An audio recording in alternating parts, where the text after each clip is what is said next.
সব নবীকে আল্লাহ তাআলা একটা করে দোয়া দিয়েছিলেন আর বলেছিলেন, নবী একটা স্পেশাল দোয়া করার সুযোগ তোমাদেরকে দিলাম, ওই দোয়া করলেই কবুল হয়ে যাবে। কিন্তু সুযোগ পাবা জীবনে কয়বার?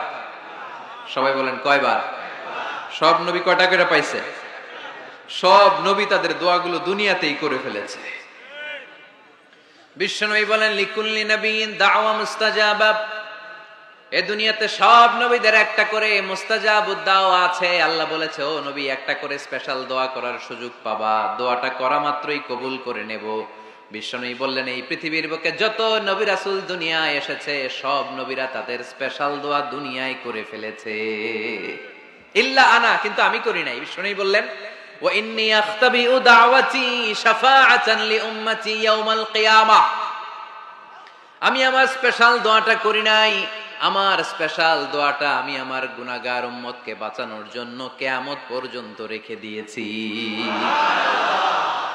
আমরা যেদিন বিপদে পড়ে যাব, যেদিন আমার আব্বা আমারে চিনবে না, আমি আমার আব্বারে চিনব না, নেতা তার কর্মীরে চিনবে না, কর্মী নেতারে চিনবে না, ঠিক কি না? পীর সাহেব মুরিদরে চিনবে না, মুরিদ পীর সাহেবরে চিনবে না, স্বামী তার স্ত্রীরে চিনবে না, স্ত্রী তার স্বামীরে চিনবে না। নবী থেকে শুরু করে, অলি থেকে শুরু করে, শহীদ থেকে শুরু করে সবার মুখে একটাই জিকির, ইয়া নাফসি ইয়া নাফসি ইয়া নাফসি। আকাশের সূর্যটা যেদিন মাথার কাছে চলে আসবে, জমিনটা তামার জমিন হয়ে যাবে, সূর্যের তাপে মাথার মগজগুলো ভাতের মাড়ের মতো গলে গলে নাকের ছিদ্র কানের ছিদ্র দিয়ে টপ টপ করে বেয়ে বেয়ে নিচে পড়বে। ওই কঠিন দিনে কেউ কাউরে চিনবে না। বিষ্ণু বললেন, ওই দোয়াটা আমি দুনিয়ায় করি নাই, আমি বদরের যুদ্ধে মার খেয়েছি, উহুদের যুদ্ধে দাঁত ভেঙেছি, আমি না খেয়ে পেটে পাথর বেঁধেছি। আমি যদি ওই দিন দোয়া করতাম, আল্লাহ দোয়া কবুল করে নিত, জান্নাতি খাবার দিয়ে দিত, আমার মায়ের খাওয়া লাগতো না, তায়েফে আমার রক্ত ঝরতো না, দোয়া করলেই কবুল। কিন্তু ওই দোয়াটা আমি দুনিয়ায় করি নাই, ওই দোয়াটা আমার জন্য, আপনার জন্য, আমাদের জন্য বিশ্বনবী জমা রেখে দিয়েছে। এজন্য বিশ্বনবীর চিন্তা আর আমাদের চিন্তা এক চিন্তা না, বিশ্বনবীর পুরা উম্মতের চিন্তা। কিয়ামত পর্যন্ত যত মানুষ আসবে সবাই আমার উম্মত, না জানি তাদের নসিবে কি হয়ে যায়। এই চিন্তার বোঝা বিশ্বনবীকে কাবু করে ফেলেছিল। আল্লাহ বললেন, নবী, নো টেনশন, কোনো টেনশন নাই, আপনার এই চিন্তার বোঝাকে আপনার পিঠ থেকে আমি আল্লাহ নিজ দায়িত্বে সরিয়ে নিলাম। এজন্য আল্লাহ বললেন, আলাম নাশরাহ লাকা সাদরাকা ওয়া ওয়াদা'না আনকা বিজরাক আল্লাযী আনকাদা যাহরাক। যেই চিন্তার বোঝা আপনাকে কষ্ট দেয়, যেই চিন্তার বোঝা আপনারে পেরেশান করে তোলে, আপনার পিঠ থেকে ওই চিন্তার বোঝা নবী আমি সরিয়ে নিলাম। কি দিয়ে সরিয়ে নিল? কোরআনের আলো দিয়ে। আওয়াজ করে বলতে হবে, কি দিয়ে? বিশ্বনবী মক্কায় দেখতেন মূর্তির পূজা হয়, আল্লাহর ঘরের ভিতরে 360টা মূর্তির পূজা। বিশ্বনবী দেখতে পেলেন দুর্বলের উপরে সবলের অত্যাচার, বিশ্বনবী দেখতে পেলেন নারীদেরকে অত্যাচার করা হয়। কন্যা সন্তান হলে বাবা তার মেয়েটাকে নিয়ে জঙ্গলের ভেতরে ঢুকে কিংবা মরুভূমির ভেতরে যে জীবিত দাফন করে দেয়। ওয়া ইদাল মাউউদাতু সুইলাত ওয়াদুল বানা।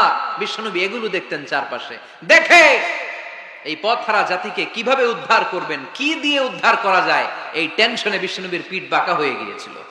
উপমা, বাঁকা হয়ে গিয়েছিল। বিশ্বনবী সব সময় পেরেশান থাকতেন। আল্লাহ বললেন, নবী, টেনশনের দরকার নাই, হেরা গুহায় এমন একটা নূরের আলো দিয়ে আমি আপনারে আলোকিত করব, যার মাধ্যমে সব পেরেশানি দূর হয়ে যাবে। ألم نشرح لك صدرك ووضعنا عنك وزرك الذي أنقض ظهرك। আপনাকে পেরেশান বানিয়ে দেয় এরকম সব চিন্তার বোঝা আমি আল্লাহ সরিয়ে নিলাম। সুবহানাল্লাহ। দুইটা নেয়ামত শুনলাম, এবার 3 নম্বরের নেয়ামত আল্লাহ বললেন, ওয়া রাফা'না লাকা যিকরাক। এই আয়াতটা মুখস্থ করতে হবে আজকে, আমার সাথে সাথে পড়েন, ওয়া রাফা'না লাকা যিকরাক। সবাই বলেন নাই, পড়েন, ওয়া রাফা'না লাকা যিকরাক ওয়া রাফা'না লাকা যিকরাক। নবী হে, আপনার সম্মানকে আমি আকাশচুম্বী করেছি। I have dignified your status high and high, the highest peak. আপনার মর্যাদা উঠাতে উঠাতে আকাশ বাতাস ছাপিয়ে, সাত আকাশ কাঁপিয়ে আরশের উপরে নিয়ে গিয়েছি। আপনার মর্যাদা আমার পরপরই, স্রষ্টার পরে পুরো সৃষ্টিকুলের উপরে বিশ্বনবীর মর্যাদা আছে না নেই?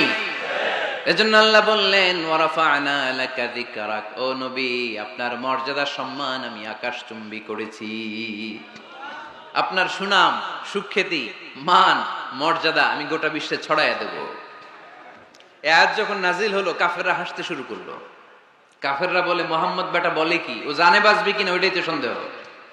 আমরা যেই ষড়যন্ত্র পাকাচ্ছি ও জানে বাঁচবি কিনা সে এটাই সন্দেহ, তার নাম গোটা বিশ্বে ছড়াবে কি করে আমরা দেখে নেব। আল্লাহ বলেন তোরা আমার নবীর সুনাম সুখ্যাতি ছড়ানোর ব্যাপারে বাধা তৈরি করবি, তোরা আমার নবীর ব্যাপারে অপপ্রচার চালাবি, তোদের অপপ্রচারকেই আমি আমার নবীর প্রচার মাধ্যম বানিয়ে দেব। তোরা করবি অপপ্রচার।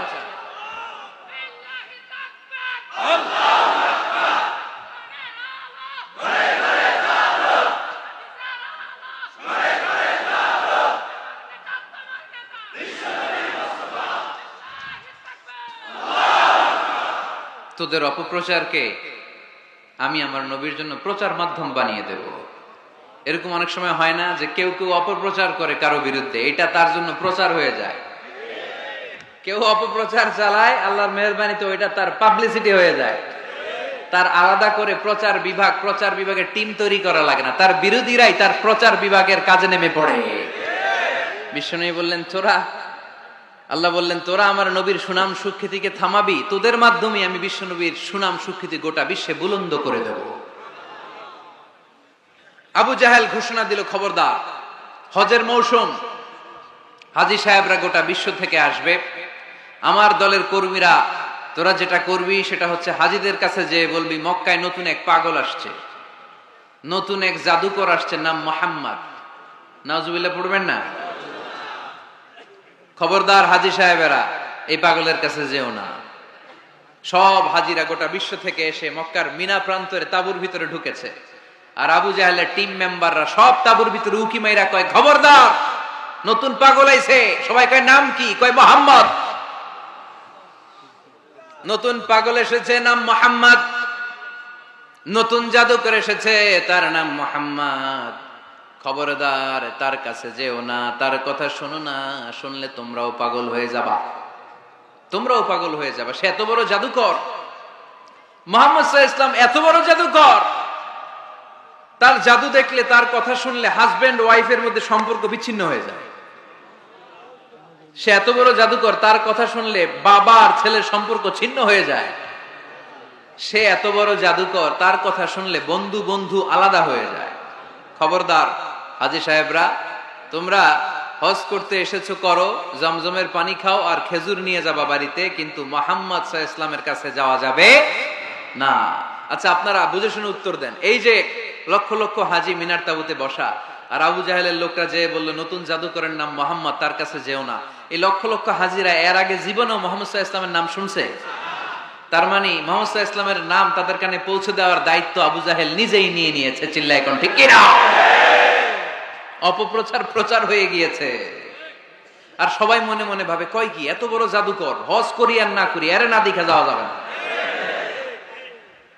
হজ তাড়াতাড়ি কোন রকম সাইরা এই জাদুকরের কাছে আগে যাব, দেখি কেমন জাদু দেখায়, দেখি কত বড় ম্যাজিশিয়ান, দেখি তো কত বড় পাগলের। কারণ আল ইনসানু হারিসুন আলা মা মুনিআ, মানুষকে যেটা নিষেধ করা হয় বেশি মানুষ এটা করতে চায়। যদি বলি ওদিকে যাবি না, ওর বাপের কিরা ওদিকে যাবে, ঠিক কিনা? এটা আমাদের স্বভাব, আমাদের খাসলা, আমাদের বৈশিষ্ট্য। যেটা আমাদেরকে নিষেধ করা হয় বেশি ওটা করতে মন চায়।